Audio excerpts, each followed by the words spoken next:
மகாபாரத போரில் கர்ணன் இறந்து சொர்க்கத்துக்கு போறாங்க. சொர்க்கத்துக்கு போறவங்க யாருக்குமே பசி, தாகம், தூக்கம் இதெல்லாம் இருக்காது.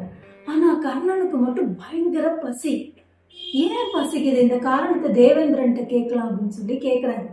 அப்ப தேவேந்திரன் சித்திரகுப்தன் கேட்கும்போது சித்திரகுப்தன் சொல்றாரு, கர்ணன் எல்லா தானங்களையும் செய்தார், ஆனா அவருடைய வாழ்நாள்ல அன்னதானத்தை மட்டும் செய்யவே இல்லை அப்படின்னு சொல்றாரு.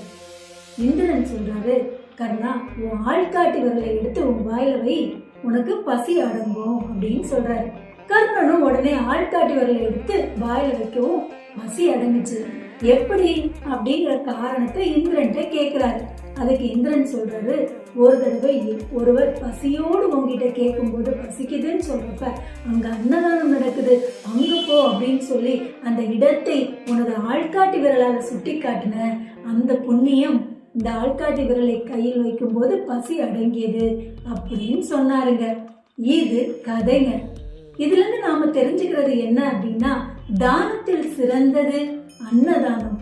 அதனால பசியோடு இருப்பவர்களுக்கு நம்மால் முடிந்த அளவு உணவு அளிப்போம்.